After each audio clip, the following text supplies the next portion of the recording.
Although stress is a fact of life and many of us are finding it more and more difficult to manage, it's also the reason anxiety worsens for those diagnosed with anxiety. One of the most important life skills you can learn in life is the ability to manage stress the right way. Hi, I'm Dr. Sekandari, and today we'll talk all things related to stress. So, what is stress and how does it occur?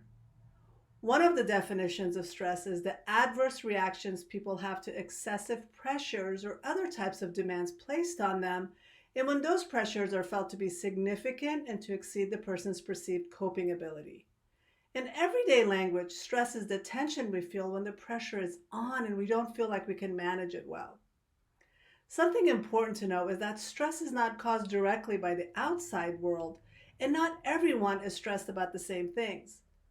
Our stress response gets triggered by our reaction to an event. For example, some people may love snakes and get excited to see one, while others may experience terror. The event being the snake remains the same. The perception of the individual determines whether the person experiences excitement or feelings of terror. Another example is public speaking. There are some people who love to get on stage and address a large audience, while the majority of us experience a level of discomfort and stress. Our response to stress can change according to how we perceive the demand or the event in front of us.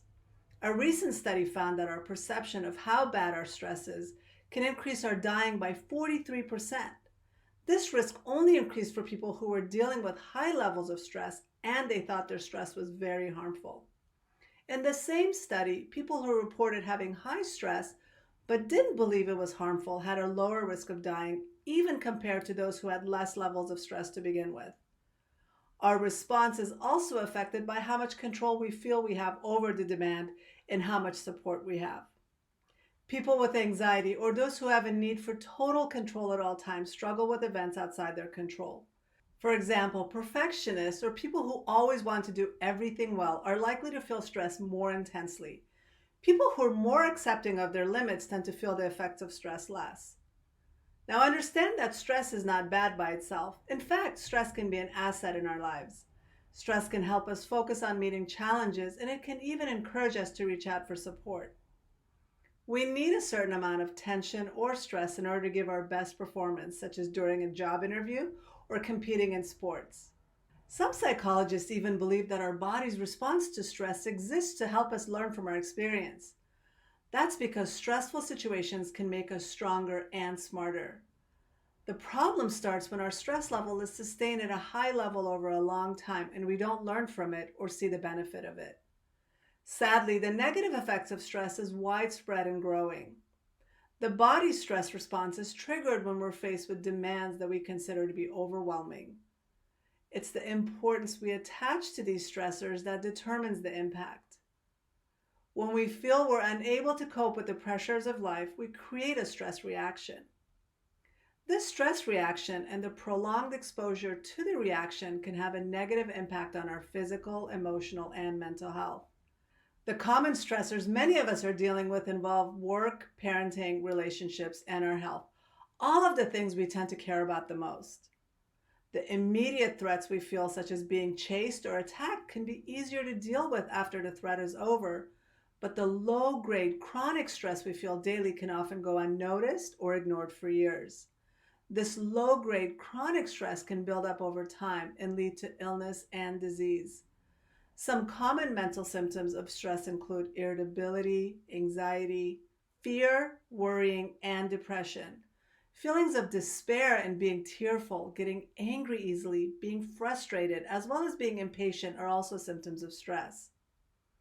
Feeling insecure or paranoid, relying on more products such as cigarettes and alcohol, avoiding going to work or school, avoiding friends and relatives, and having more arguments with family or friends are also a sign of stress. Many people tend to shut down the stress signal by turning to unhelpful things like eating too much, excessive shopping, or doing drugs and alcohol to numb their feelings. It's very important to learn how to identify the stress signals before they get built up to unmanageable levels. Many people don't consider insomnia and fatigue or increased clumsiness, fidgeting, or confusion to be a sign of stress, but it can be. Nail biting is definitely a sign of stress, but so is the inability to make decisions or concentrate. Having intrusive thoughts or an obsessive compulsive disorder can also get worse with stress. Also, self harming behaviors can be a sign of stress for teens and young adults. Some of the physical symptoms of stress include a rise in your heart rate or butterflies in your stomach. Having dry mouth, dilated pupils, feeling panicky, or a rush of energy are all stress signals to watch out for. Although we all differ in our response to stress, no matter how vulnerable we are to it, we can arm ourselves with techniques to help us cope. I'm sure you've all heard of stress management. It's the buzzword we often hear, but we don't necessarily know how to use it to manage our own stress.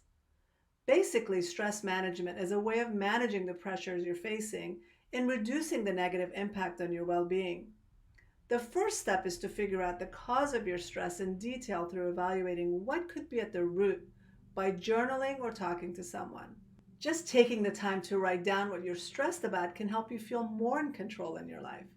You can also try a variety of techniques to help you manage life's pressures from exercise, dietary changes, and time management strategies. Relaxation methods, including meditation and aromatherapy, are also very helpful. When your stress level gets high, you can always get up and go for a walk, or you can have a relaxing bath or just call a friend. The wrong way to deal with stress is smoking, binge drinking, or comfort eating.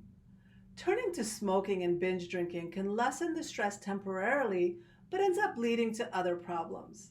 When you have good stress management coping strategies in place, you'll find your mood becomes more stable, your thinking clears, and your relationships are strengthened. Your risk of suffering stress related illnesses also reduces. Relaxation and peace of mind are not only for those people with lots of money and tons of free time. They can be yours too with a little knowledge and understanding. Stress management tools aim to put you back where you belong, which is in control of your life. If you're interested in learning more about self-care and managing your stress, please visit drsekandarycourses.com/selfcare to get your hands on my free Top 10 Self-Care Strategies guide. Please leave me a comment and let me know your favorite stress management strategy. Until next time.